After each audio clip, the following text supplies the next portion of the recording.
This is something that a lot of us are not getting enough of, or we have been duped by what protein actually is. Yes, there's absolutely an optimal type of protein to get. That is going to be a complete protein. So if you have ever wondered if you're getting enough protein, how to calculate that, what that looks like for your unique life, stay tuned. I cannot wait to get into this episode. You are listening to or watching the Style and Stewardship podcast. So today we are going to get into all of your questions that you sent in about protein.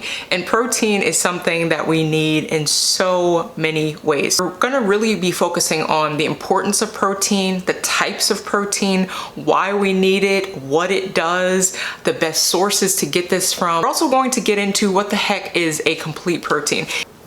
Okay, so one of the first questions that I'm going to get into, I'm just going to paraphrase this, and it is basically, what is a complete protein? So if you've ever wondered, or if you've heard a complete protein, you may be wondering, what does that even mean? Isn't protein just protein? Protein is not just protein. So a complete protein is one that has all of the essential amino acids. So we have 3 macros. Those are the things that our body needs. That's going to fall into 3 categories. That's going to be protein, carbohydrates, and fats.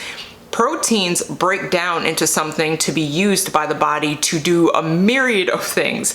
So our body makes many of them, but there are 9 that we have to get from our food. So those proteins, those essential amino acids that come from the proteins that we are going to be eating are going to come from these 9 essentials. These are the ones that our body cannot make on its own. It can make the other. There are about 20, and there are actually so many more than that, but the 20 that the body needs most, 9 of these you have to get from your food. So that's going to be histidine, that's going to be methionine, that's going to be valine, tryptophan, leucine, isoleucine, lysine, phenylalanine, or threonine. So those are the ones that actually make up a complete protein. So a complete protein doesn't mean that you're getting all the 20 amino acids. It means that you're getting 9 of those essential amino acids. So what is an example of a complete protein? A complete protein is going to come from an animal source. So that's going to be eggs, which are absolutely amazing when it comes to getting in a complete protein. That's going to be things like meat. So that's going to be beef and poultry and fish.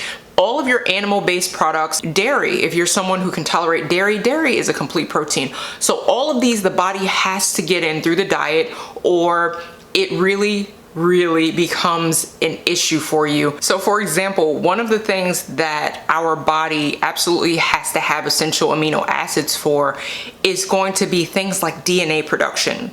It's going to be for muscle building, but not just muscle building because you're a bodybuilder and you want to go and you want to lift iron. It's not just for that. This is for every process that is happening in the body, in the metabolism. So that is literally how our body is taking in food and using it to create energy in the body. But it's not just energy, it's also creating DNA, it's folding the DNA, it's actually repairing and building. So think of it like that. So we need protein to repair and to build and to actually create and make these things. So every single part of our body, every cell in our body is comprised of protein. So our brain cells to our skin cells to the lining of our guts, it's all made from protein. So the body needs this for a myriad of things, and we're not healthy without it. So protein actually forms muscles and tendons. It is used within the bone matrix. If you've ever heard of people talking about collagen as a type of protein, that is a type of protein that is literally inside the bones and is part of the matrix that makes up bones. Protein is also stored in the bones. It's stored in muscle, and it is needed for so many things. For our hormone production, for our actual organs. And if the body does not get enough protein, it will actually break down and catabolize the muscles you do have and extract the protein from it. So the body will become almost cannibalistic within itself if it's not getting its protein, meaning it's the essential amino acids necessary, it will actually break down the muscle tissue that you have, as well as it will pull it from other areas of the body because it's that important. The body cannot live without protein. So when we're talking about diets and we're talking about what's most important, a lot of times people focus on just calories, but it's not just about calories, just like it's not just about carbs and it's not just about fats.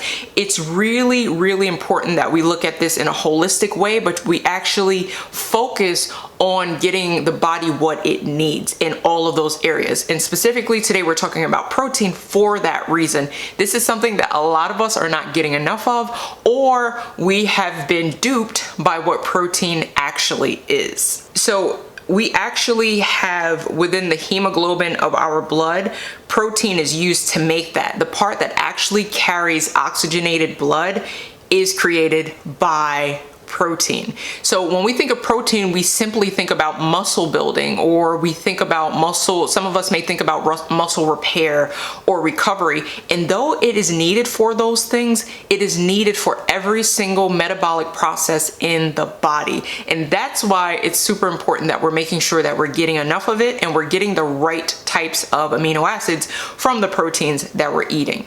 Okay, so not only is protein so necessary for every process in the body, it is also needed to create hormones. So if you have ever heard of anyone saying that, during Thanksgiving, people eat a lot of turkey and then they take a nap because of the tryptophan. Well, tryptophan is one of the essential amino acids and it's found in a complete protein, which is an animal protein. And the reason why it makes some people sleepy, it's not necessarily the tryptophan. Most of the time it's the other carbs that are involved, but tryptophan creates serotonin, and serotonin needs tryptophan in order to be produced in the body. And serotonin is a neurotransmitter that actually helps the body to feel calm. When someone is struggling with, mental health things, a lot of times they will take something called an SSRI, which is a serotonin reuptake inhibitor, to keep more serotonin in the body or in the brain circulating so that they feel that sense of calmness.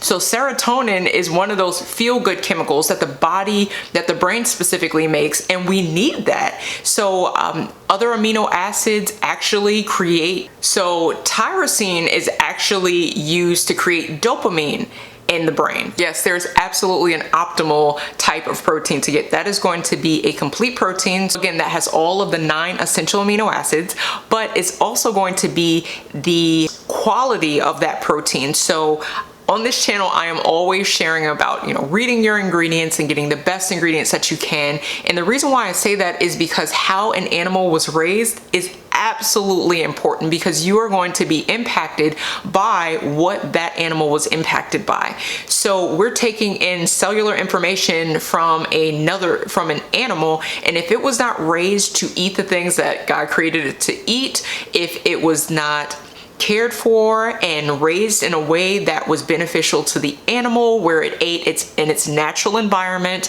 and it was brought up without being fed things like corn that were genetically modified and sprayed with pesticides and herbicides that bioaccumulate, meaning they build up in that animal's body, in its flesh and in its muscle, which we are then going to eat, then we are going to reap either the benefit or the detriment of how that animal was raised. So quality is king. So complete protein, all the 9 essential amino acids, but also the quality of that meat. So beef is meant to eat grass.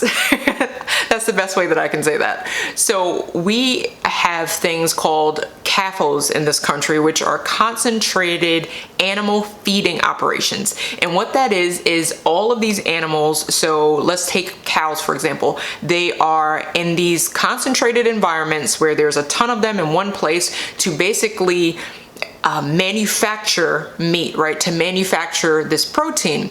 And due to this, it is in a state that it wouldn't naturally be in.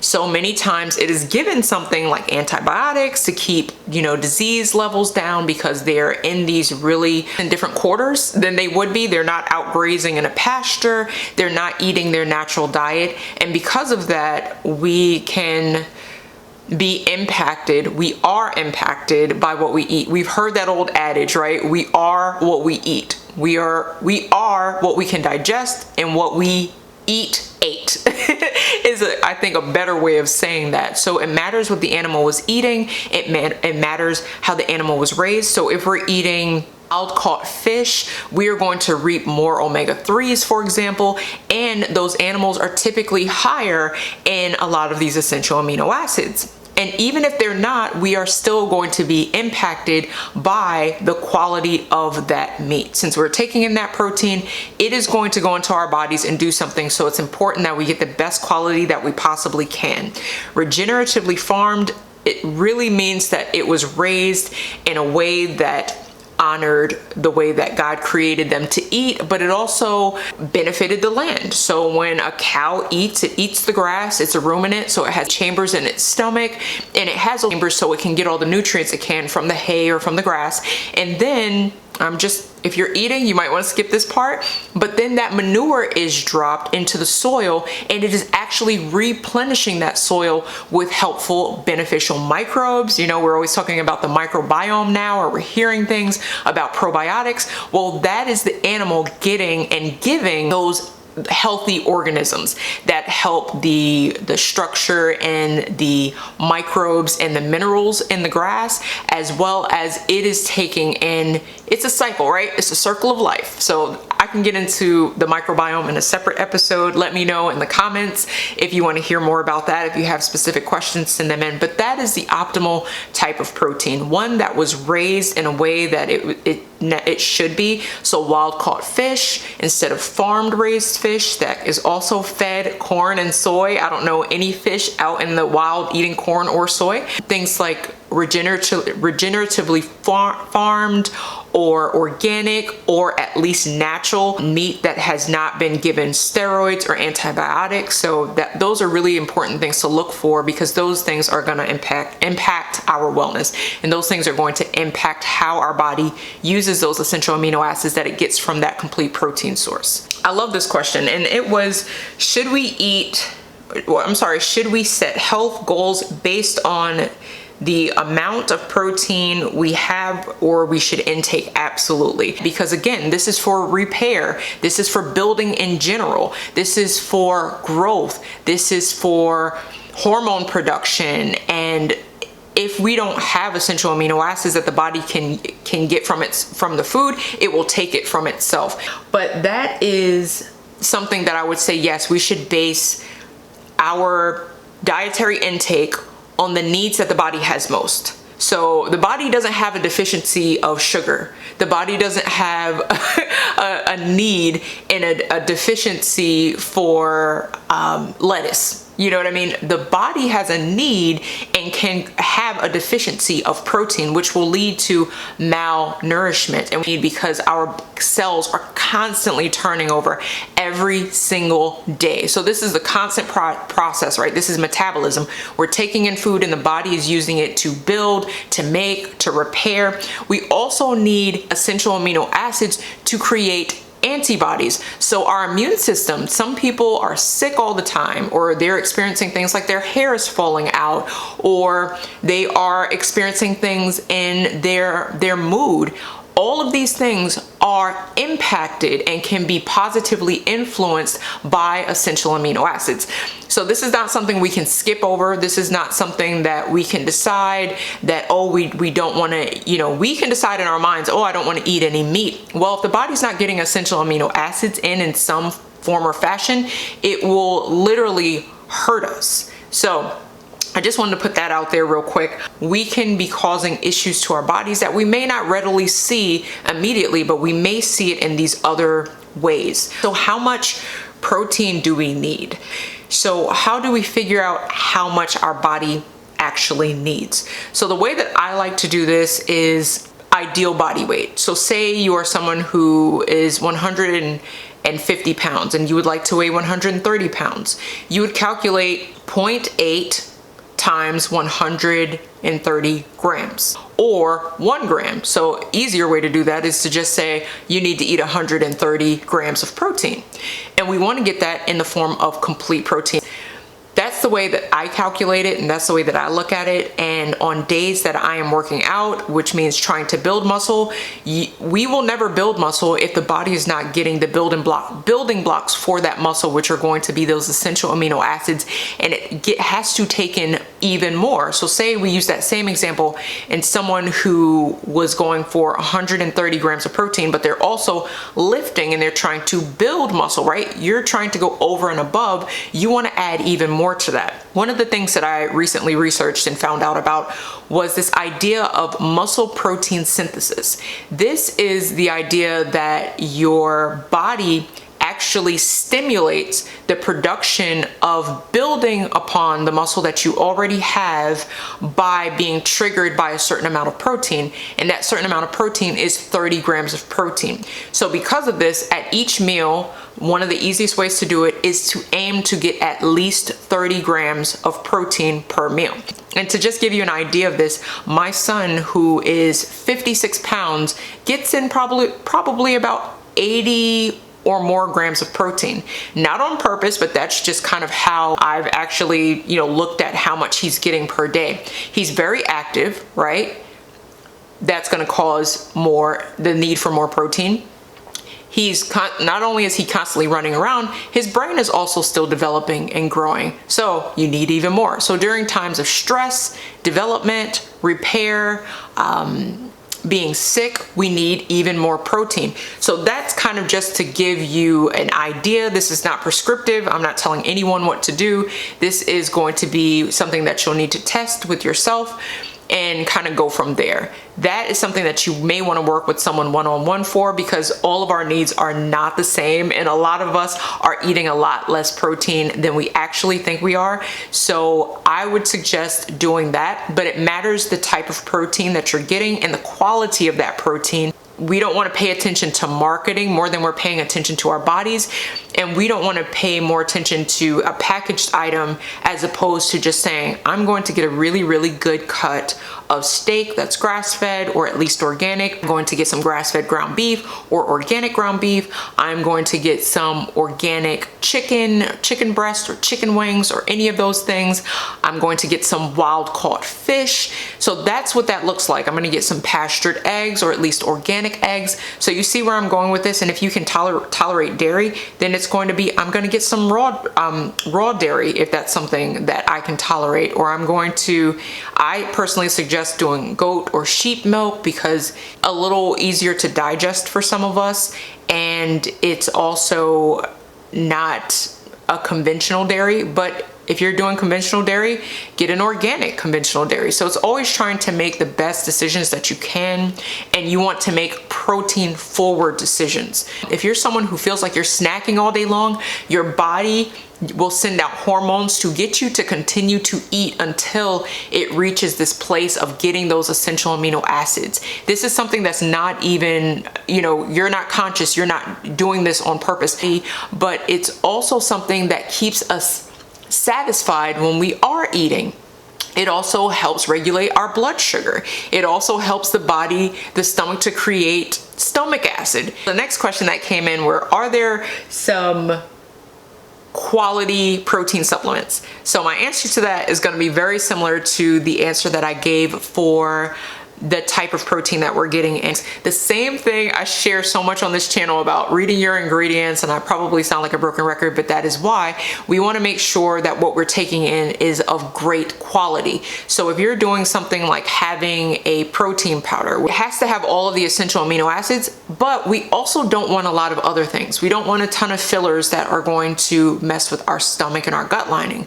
We don't want to have a ton of or any artificial ingredients. We want to have things in its most natural state. So when you're going for a protein supplement, I would say go for one with the least amount of ingredients, the simplest ingredients, and we don't want a bunch of artificial sugars and things like that. So monk fruit is an option, stevia is an option as well because it comes from an actual plant, but things that we want to avoid are things that are going to mess with our stomach lining, and that's going to be things like erythritol, which is a sugar alcohol that's actually derived from corn. So we want to get in the best source that we can possibly get, and the best quality is going to be your best bet, and that's going to be by looking at your ingredients. There's no other way around trying to make sure that we're getting in quality. It's seeing where it came from and what's in it.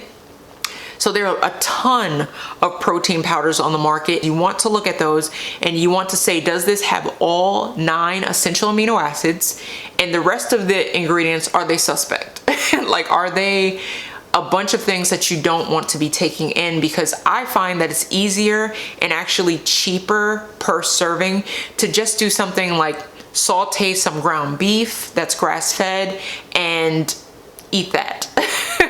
Your body knows what to do with complete proteins, and it doesn't have to work as hard when you're not doing all of, these other additives and fillers that are unnecessary.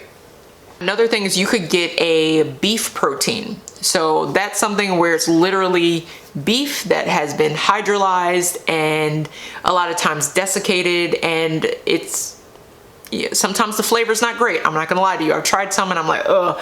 Typically I don't do a lot of protein, but if you're someone who finds it difficult to get in at least 100, I would say just eat meat would be the easier way. You could get things like wild caught salmon, and you can make a salmon salad. You can get the canned version. It's cheaper, it's still wild caught, and it's still packed with those nutrients and those essential amino acids. I think eggs are an amazing way. My son starts his day with 2 boiled eggs and chicken sausage every single morning because I want to make sure that he's getting in a complete protein immediately.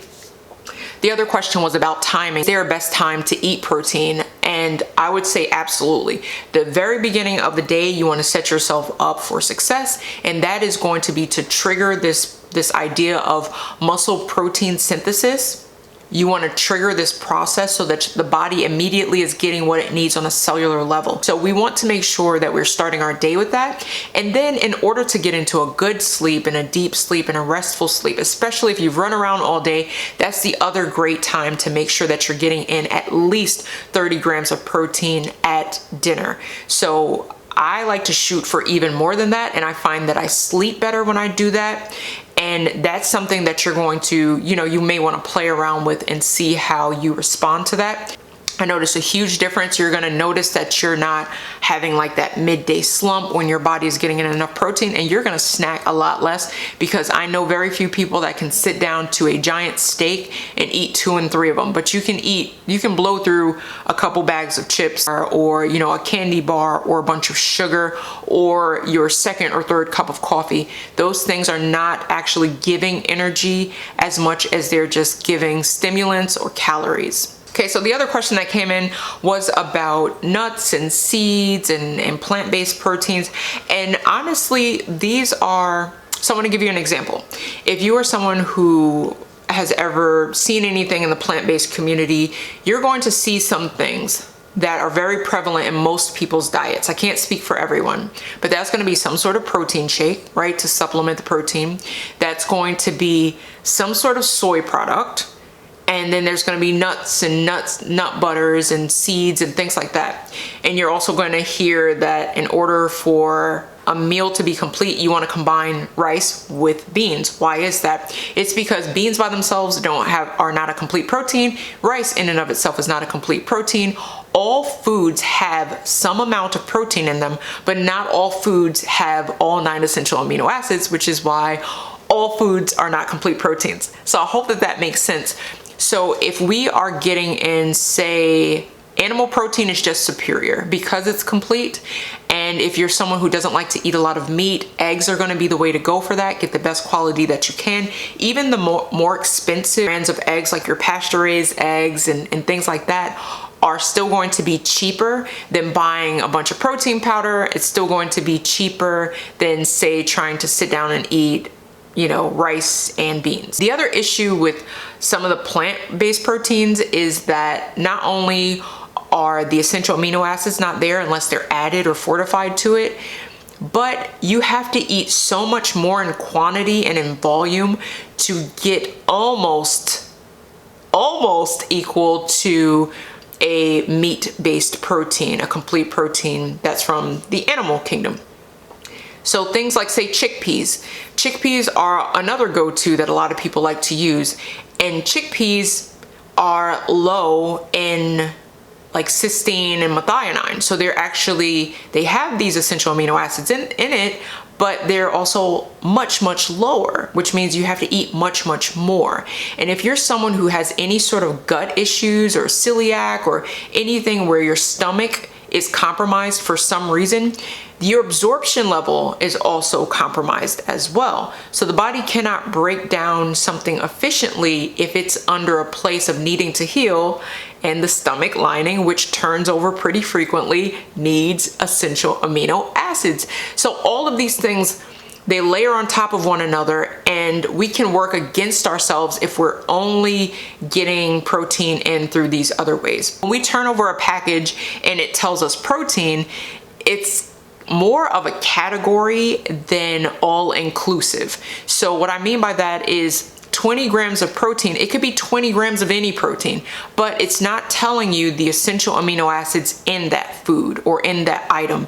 So you can turn over a pack of, say, protein powder, whey protein or casein or something like that. And when you turn that over, it will actually list which essential amino acids it contains. So if we're just picking up things and we're saying, oh, high in protein, is it high in protein that you need? And the best way of knowing that is knowing if it's a complete protein, and that's going to be an animal-based protein. There are other things that you can add into your diet, because I'm someone who likes variety. You may be too. And that's going to be to add in things like hemp seeds. I've talked about those before. I like to have my little chia bowl for, to feed my gut microbiome. That's an excellent way of getting in fiber and omega-3s when they're soaked. And I like to add in hemp seeds to that. So the reason why I'm doing that is because this is a plant-based protein, but it also is packed with other vitamins and minerals. So it's really important to look at food in this way of getting everything that we need from what we're eating in a variety of ways, but making sure that we're getting complete proteins in as much as possible. So I hope that answers that question. If our guts are having problems with fiber, getting protein from nuts, seeds, and beans is going to be more difficult, because that's something that's more labor intensive for our GI tract to do, and which I know it sounds crazy. Some people think it's harder to digest meat, and that's not true. It's actually more labor intensive for the body to break down meat, but that can be another topic as well. But I just wanted to share some of the overarching things, answer your questions. Again, you can send in whatever questions you would like, and I will try my best to answer them. If there are any other topics on your mind, let me know those too. If you think that this would be encouraging or helpful or empowering or just educational for someone else that is on a health and wellness journey, please do send this podcast or send this video their way. And if you are someone who is listening on audio, please do leave the Style and Stewardship podcast a review. Thank you for those who have left 5 stars, but I would love to hear what you think. So please be sure to do that. Until next time, your life matters, what you do with it matters. So what will you steward well? Peace.